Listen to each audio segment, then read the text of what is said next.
Olá pessoal, tudo bem? Sou Álvaro de Vardim, esse aqui é o canal Vamos Buscar Juntos. Hoje vamos fazer mais uma entrevista em parceria, hoje com a página oficial do Facebook da nadadora da Seleção Brasileira, Alessandra Marchioro. Ela, que é uma das melhores nadadoras do Brasil, que estava pronta para ir para a seletiva olímpica em busca do índice olímpico para a Olimpíada do Japão, que infelizmente, devido ao coronavírus, foi suspensa, né? Foi adiada para ano que vem.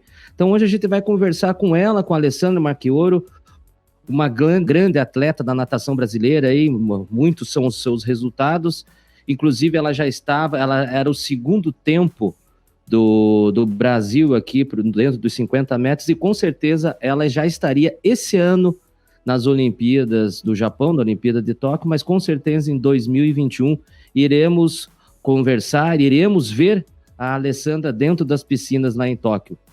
Alessandra, tudo bem? Como que você está aí? Seja bem-vinda ao canal Vamos Buscar Juntos e também na sua página oficial do Facebook. E me diga uma coisa, Alessandra, você como atleta olímpico, uma atleta da natação, como que está sendo ser uma nadadora sem entrar dentro da água, sem poder dar as suas braçadas dentro da piscina? Tudo bem? Seja bem-vinda. Oi, tudo bem? Bom dia a todos. Bom dia não, né? Boa tarde. Essa quarentena deixa a gente meio louca com horários. A internet é bom dia, boa tarde, boa noite, então tá tudo certo. Tranquilo, então. Bom dia, boa tarde, boa noite a todos. Agradecer em primeiro lugar em estar aqui e poder contar um pouquinho para vocês. Mas vamos lá. Eu, sendo atleta de natação, sofri um pouquinho com essa questão da quarentena, porque preciso de uma piscina e não são todos os lugares que tem uma piscina de 25 ou principalmente de 50 metros disponíveis, né? E, assim, a gente consegue fazer algumas adaptações em piscinas menores, a gente coloca elástico, coloca as coisas, mas além de tudo, eu sou de Curitiba e aqui em Curitiba começou a esfriar, então as piscinas provavelmente que tenham um tamanho ok para a gente poder usar os elásticos e tudo, tão frias e tá frio aqui em Curitiba, então piora um pouquinho mais. Então o que eu tenho feito? Eu tenho trabalhado bastante essa parte fora d'água, né, que é a única coisa que a gente pode fazer nesse momento. Eu tenho feito bastante trabalho aeróbico, eu faço aqueles HIIT, que são aqueles treinamentos curtos para suar bastante, para não perder o cardio. Como eu voltei do treinamento de altitude, a minha parte aeróbica ainda está muito boa, né? Então, assim, a gente está usando disso. Eu tenho feito bastante corrida nas ruas, tem uma praça perto da minha casa, eu tenho usado ela como apoio. É uma praça que não tem tanto aglomeração, não é uma praça bem conhecida, e ela tem uma marcação de metragem, então fica um pouco mais fácil para a gente quantificar o quanto que eu estou nadando, ó, quanto que eu estou correndo, quanto que a gente está fazendo.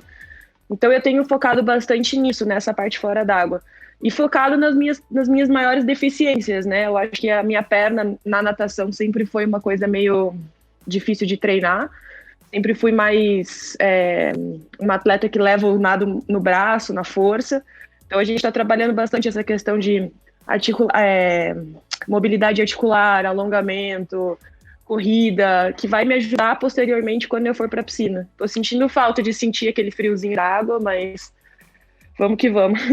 Um peixe fora da água deve sofrer muito, né? Então, mas você falou ali que você está trabalhando muito a questão das tuas pernas, a corrida. Então, nesse exato momento, assim, até para a gente falar com toda a nossa audiência, com aqueles atletas também que são os atletas amadores, aqueles que fazem sua atividade física. Então, você tem um exemplo, você sendo uma atleta profissional da natação, do limão você está fazendo uma limonada, se procurou, você viu uma alternativa, já que não temos piscinas para você nadar, para as outras nadarem.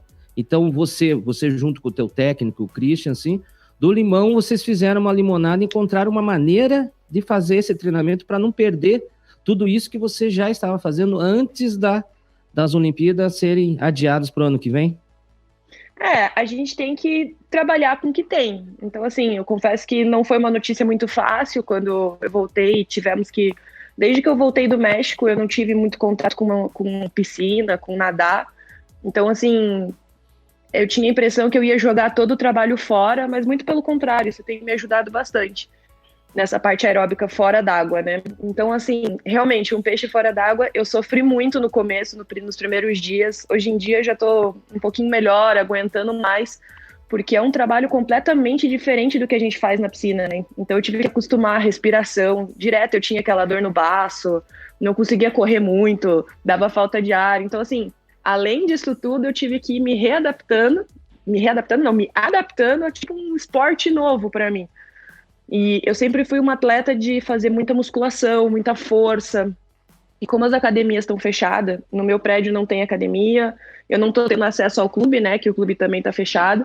Então eu tive que adaptar toda essa questão também da força. Então eu estou trabalhando muito com o peso do corpo, com TRX, com esses hits que eu falei que são flexão, barra. Então assim, a gente realmente teve que adaptar todo o meu treinamento para esse momento que a gente está vivendo, porque a gente tem que priorizar a saúde, né? Não adianta botar em risco uma situação e acabar perdendo tudo. Então a gente replanejou, sentou o meu técnico, o Christian, o preparador físico, o Andrei, a gente foi montando as coisas e eu acho que assim, vai ser difícil quando eu voltar pela sensibilidade da água, porque faz mais de 2 meses. Na verdade, hoje faz 2 meses que eu não dou uma abraçada. Então... A última abraçada foi no teu treinamento no México ou você chegou a treinar? Ah, foi lá no México, então. Assim, eu até tentei ir numa piscina pequena de uma pessoa conhecida minha, mas assim, não consegui. Eu, por ser muito grande, o elástico, eu tava nadando errado, daí eu tava fazendo mais perna, e aí começou a esfriar, a piscina gelada, a gente achou melhor não continuar, assim. Então a gente tá focando mesmo nessa parte mais corrida, que por sinal eu acho que vai me ajudar muito quando eu voltar, porque a gente trabalha nas nossas deficiências no momento, né? E a minha sempre foi minha perna, então estamos focando nisso. Alessandra, agora quando você começou, você disse que foi para o México. Para nossa audiência compreender por que você foi treinar no México, qual que é a necessidade tua aqui? Por exemplo, aqui em Curitiba, no Brasil, não tem uma piscina que você possa nadar? O que o México trouxe de diferente para o teu treinamento? Todos os atletas, a gente tem, como que eu posso dizer assim, a gente tem uma questão fisiológica no lugar no ambiente onde a gente treina. A gente opta para ir para o México, existe outro centro de treinamento, a gente chama de treinamento em altitude. O que acontece? A gente sobe e aumenta a nossa altitude, digamos assim. A gente fica mais alto. Por exemplo, aqui em Curitiba a gente tem 900, acho que é 800, 900 metros, o que já é um lugar alto, que é diferente de uma cidade, por exemplo, que é praia, que é 0 nível do mar. Então, assim, quanto mais alto, mais adaptações fisiológicas o corpo exige. E, digamos assim, é como se fosse um doping natural, onde a gente tem que adaptar o nosso corpo, trazendo melhorias para ele posteriormente. Então, assim, o clube escolheu ir para o México, acho que é 1.500, mais ou menos, 1.800 metros. Não é tão alto, existem lugares mais altos. Tem o centro de treinamento em Sierra Nevada, que acho que é 3.200 metros. Tem em Flagstaff, que é 2.800. Então, não tenho tanta certeza desses números, mas mais ou menos. E o que acontece? Quando a gente chega nesse lugar mais alto, o nosso corpo, ele precisa de uma adaptação fisiológica. Então, assim, ele tem uma melhora de oxigenação, de transporte sanguíneo, como a pressão aumenta, eu não sei exatamente muito isso, por isso que a gente tem um trabalho de um fisiologista. O Rafael Macedo me ajuda nessas questões. Certo. Mas ele é muito importante para os atletas, principalmente os atletas de longa distância. Isso ajuda bastante na questão do transporte de oxigênio, de hemoglobina, e na questão do retorno venoso também ajuda bastante. Então, o que acontece? Quando a gente volta, a gente faz esse treinamento lá em 3 semanas, o corpo gera adaptações lá, acostuma lá, aumenta a hemácia, aumenta todas essas questões. Quando a gente volta, o nosso corpo readapta aqui, porém com uma quantidade muito maior dessas coisas no nosso organismo. Então eu tenho mais oxigênio, mais hemácias que ajudam no transporte de oxigênio e todas essas questões. Então é uma coisa bem, bem boa pra gente, porque é natural, não precisa usar isso. E depois ajuda, né? Na minha prova de velocidade, por exemplo, a questão da respiração, a questão do anaeróbico ajuda bastante também. Então foi mais ou menos para isso que a gente foi. Então me diga uma coisa, para você que é uma especialista em velocidade, você ficou mais rápida, possibilitou uma maior rapidez para você conseguiu lá no México, nessa altitude, como você explicou, todo esse fenômeno, né, fisiológico que acontece no corpo, então você, devido a isso, lá você teve um tempo melhor, chegando aqui estaria melhor o teu tempo. Seria isso, então? Na verdade, assim, lá na altitude é muito difícil você ter resultados lá, pela dificuldade do oxigênio e tudo mais. Então, assim, a gente até vê que, eu lembro que teve uma competição acho que foi o Pan-Americano, se eu não me engano, que foi em Guadalajara. Guadalajara é muito perto do lugar onde a gente treina, e era em altitude. Então, os atletas tinham que fazer uma adaptação, porque até o descanso, a recuperação, tudo muda completamente. Então, assim, eu ia voltar e ter mais ou menos 1 mês e meio para eu poder competir a minha principal competição. Então, esse período também é muito importante e tudo calculado corretamente para que eu chegue na competição principal com a melhor forma possível. Então, assim, para mim, que sou velocista, existe uma alteração fisiológica, com certeza, mas eu acho que existe também alguns outros ganhos que, por exemplo, um atleta fundista tenha mais do que eu. O treinamento em altitude é mais procurado por atletas que nadam provas mais longas, 200, 400, maratona e tudo. Para mim, é uma coisa que me ajuda bastante na questão da respiração e tudo, e também uma questão assim, eu vou para lá, eu fico 3 semanas em isolamento, tipo isolamento assim, né, num centro de rendimento, onde eu tô treinando, comendo, dormindo, pensando em natação, vivendo uma rotina voltada para isso. Certo. Sem a rotina aqui diária de faculdade, essas coisas. Perder então, o foco, também né? Exato. É uma forma de você se concentrar muito, muito, muito, assim, e ter uma conexão com o seu técnico, criar estratégias. Então, é importante para esse momento, isso também, para mim, para a cabeça, para você estar bem centrada. E eu acho que isso também tem um ganho bem positivo. Interessante. Alessandro, você falou aqui de cabeça e falou também da questão psicológica. Você tinha ido para o México, estava se preparando porque a tua grande data, né, a tua grande competição seria agora, no final de abril, o Troféu Maria Lenk, onde seria a seletiva olímpica. Então, você estava ali naquela fase preparando psicologicamente. Aí você volta para o Brasil e já é cancelado o Troféu Maria Lenk, passa-se uns dias, é cancelado as Olimpíadas. Nós sabemos, assim, que um atleta também profissional, e podemos falar até os atletas amadores, os nossos amigos corredores aí, que todo final de semana estão correndo, é muito importante o psicológico, a cabeça. Você veja, assim, que um atleta também não é só corpo, mas também, assim, a mente, o coração, né? Tudo, né? É uma integralidade, vamos dizer assim. Como que você trabalhou o teu lado psicológico para receber, de certa forma, acho que é uma frustração tão grande assim, já que você já faz mais 4 anos que você está nesse ciclo olímpico objetivando isso. Como que foi o teu trabalho psicológico para a tua cabeça, para você se manter assim como eu estou vendo, assim, você sorrindo como está sorrindo agora?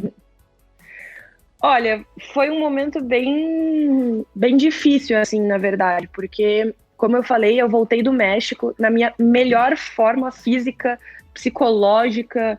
Eu estava plena, com certeza que as coisas iam dar certo. E assim que eu pisei aqui em Curitiba, começou essa questão da quarentena. E eu comecei a ficar meio louca no começo, porque as datas ainda não tinham saído. Então durou mais ou menos assim 1 semana, 1 semana e meia. Na verdade, assim, quando eu cheguei aqui em Curitiba, eu tive que ficar 7 dias em quarentena obrigatória, pelo fato de ter voltado de uma viagem internacional. Mas as coisas ainda estavam funcionando. Quando eu saí dessa quarentena, começaram a fechar tudo e foi meio desesperador. Mas assim, nesse período que eu voltei, as datas ainda não tinham sido adiadas. Então eu estava desesperada, eu estava em casa, presa, não podia ir no meu clube nadar, não podia sair da rua, porque estava em quarentena, presa em casa. Eu comecei a ficar desesperada, eu comecei a sair na rua, correr sozinha, comecei a botar minha saúde em risco, botar a saúde das outras pessoas em risco, porque as datas estavam marcadas. Assim que as notícias foram circulando e foram mudando as datas e tudo, eu fui me aliviando um pouco. Então eu posso dizer assim pra você, é uma frase que ficou meio clichê nesse momento, mas assim, eu não fiquei feliz com a decisão que as coisas aconteceram, de cancelarem a seletiva olímpica e de adiarem a Olimpíada. Porém, eu fiquei aliviada, porque eu não ia ter o que fazer.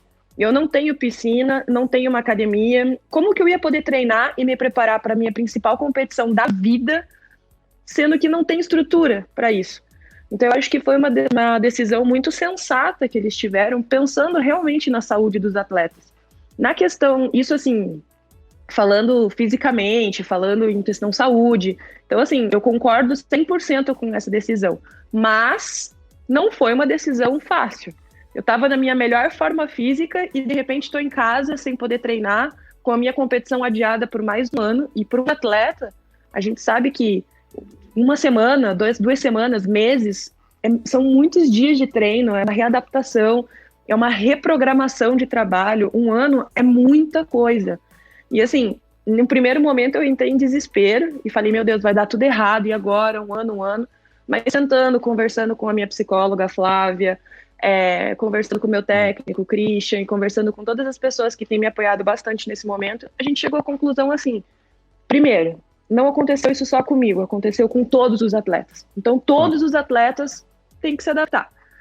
Perfeito. Nisso já me acalmei um pouco. E segundo, se eu estava muito bem agora, imagina com mais um ano de treinamento. Então a gente foi adaptando as coisas, e eu vou ter que trazer a motivação que eu tava, vou ter que trazer, tirar essa frustração de lado, né, o que aconteceu, e me motivar cada dia mais para que daqui a um ano eu esteja na minha melhor forma física de novo. E isso é possível, porque eu vim de uma cirurgia em 2018, onde eu fiquei parada, então 2019 foi um ano de retorno. Então, para mim, pensando num momento assim, eu tenho mais um ano de treinamento, não é uma coisa ruim. Só tem que aprender a tirar as coisas boas de um momento ruim. Então, acabou que eu acho que isso vai ser uma coisa bem positiva. A gente está treinando, como eu falei no começo da reportagem, a gente está treinando nas minhas deficiências, coisa que eu nunca tive na minha vida, um momento para poder correr, para poder focar nisso. Você não tinha um tempo, você não tinha o tempo que agora você está tendo para trabalhar esse tipo, as tuas atividades complementares, então, seria assim? Exatamente. Então, assim, exatamente, é a palavra perfeita nesse momento, é assim, é voltar mais resiliente, é voltar com mais vontade, é voltar com força, é voltar com, acreditando no que as coisas são possíveis. E eu realmente acredito que esse ano vai fazer diferença para mim e eu vou voltar melhor do que eu estava. Então, no teu ponto de vista, você se torna, com esse tempo, assim, adiamento para julho, agosto do ano que vem, você vai se tornar, então, uma atleta melhor, consequentemente, uma pessoa melhor por causa desse mais um tempo aí, que como você mesmo falou, assim, um atleta não precisa ter o quê? Muita resiliência, muita resignação, acreditar nessa trajetória. Então, é isso que você nos oferece. O teu exemplo é esse. Resiliência para continuar. Esse ano é um ano diferente, um ano atípico. E é isso, essa resiliência você está trazendo pro teu treinamento. Na verdade, assim, não só para os atletas, né? Mas eu acho que todo mundo sofreu. Não é fácil você ficar em casa. Os primeiros dias são gostosos, ver uma Netflix, ver um seriadinho, mas é difícil, a vida tem que continuar, os boletos chegam, as empresas estão fechadas, eu não sei como é que vai ficar toda essa situação, se vai reabrir ou se não vai. Só que eu acho que, assim, a saúde vem em primeiro lugar, a gente tem que estar bem, tem que estar feliz. E eu acho que todo mundo tem que tirar coisas positivas desse momento.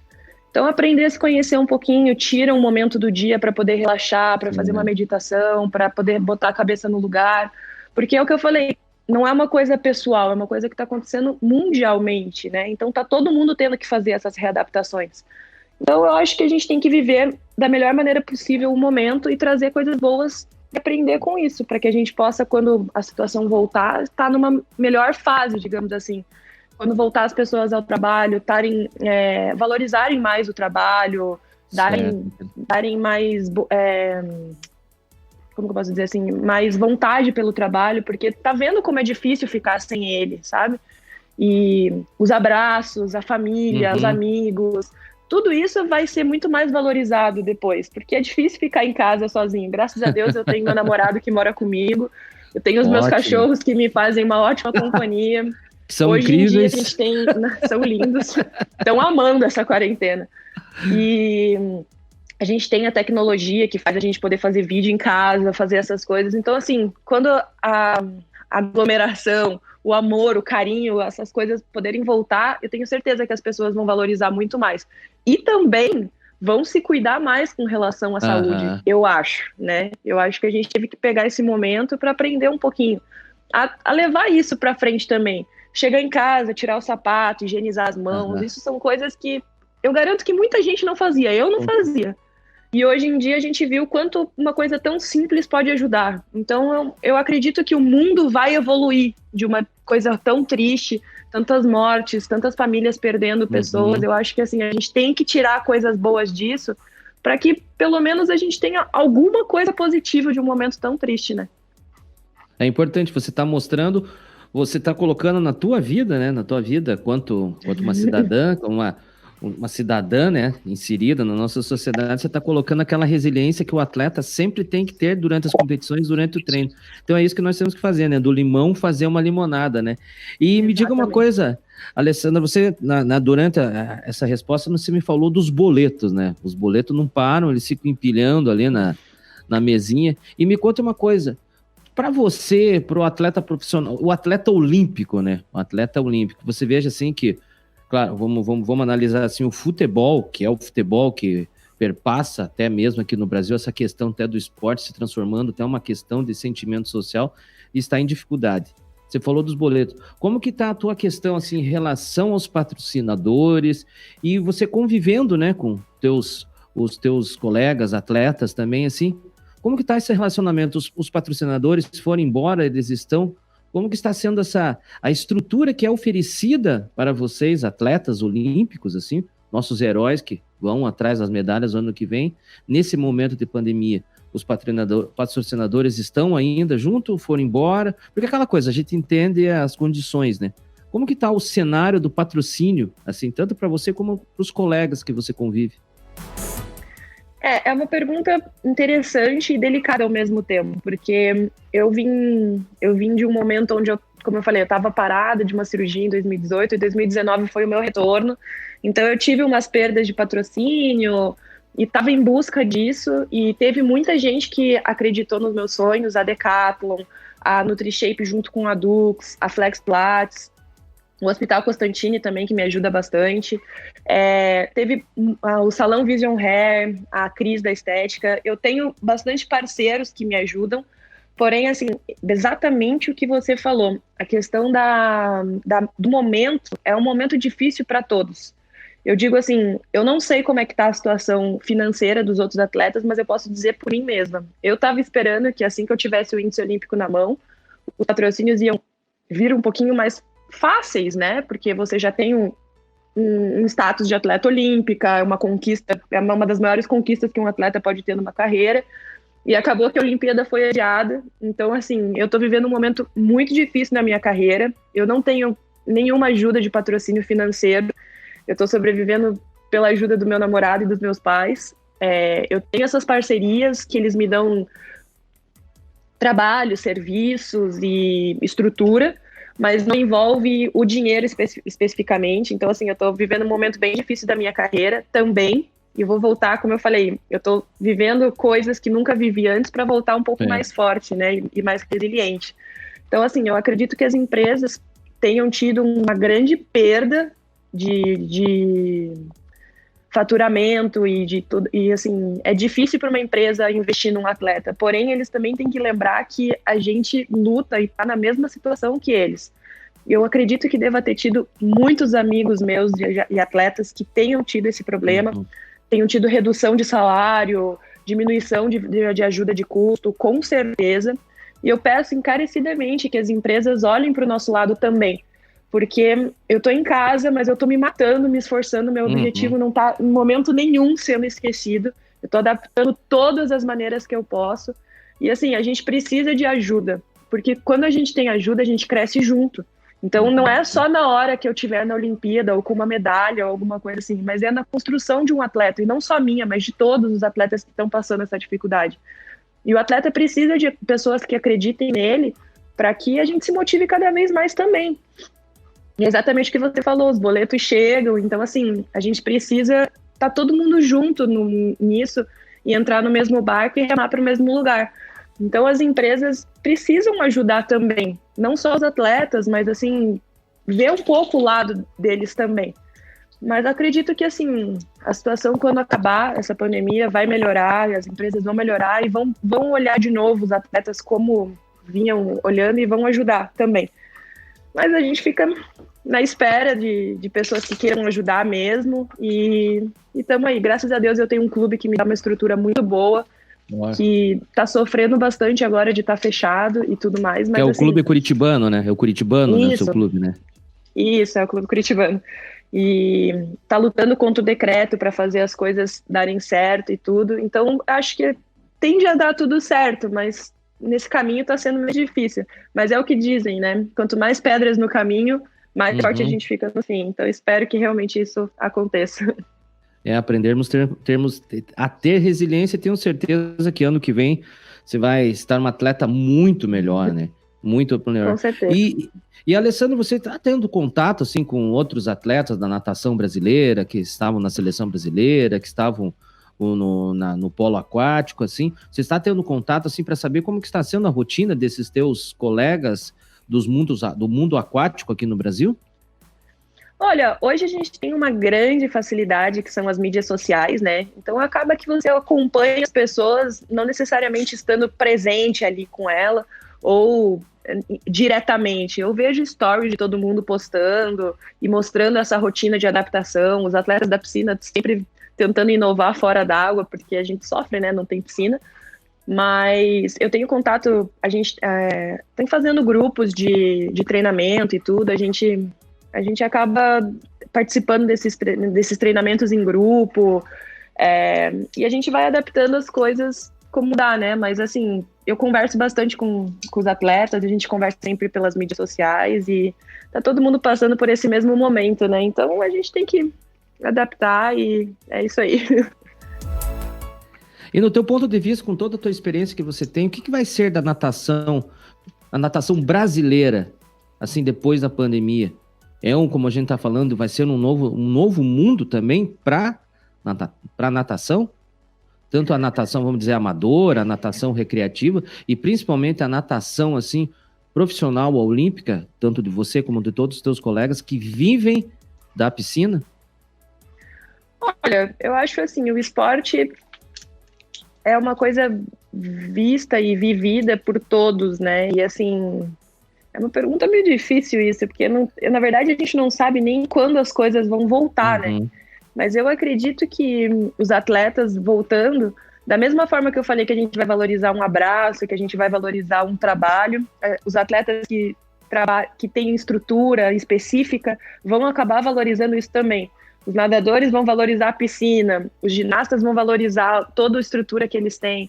Então eu acho que isso vai fazer atletas mais, como que eu posso dizer assim, agradecidos pela estrutura, porque a gente percebe isso. Às vezes, assim, a gente acaba criticando um clube que não tem uma postura de pagar um atleta, por exemplo. É porque o clube não paga, o clube isso, o clube aquilo. Mas agora que a gente está sem a estrutura, a gente vê o quanto isso é importante para nós. E o dinheiro não se resume a tudo.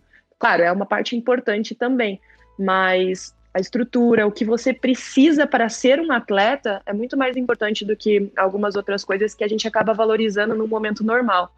Então, eu acredito que os atletas vão voltar e, assim, muitas pessoas vão acabar desistindo, isso é normal, porque tem muito tempo que a gente está parado e é difícil, né? Mas muitas pessoas vão acabar se reinventando também. Então, isso é importante. E vai ser...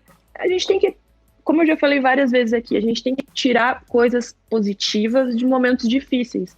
E nem sempre a gente tem tanto tempo para poder se conhecer e aprender essa lição.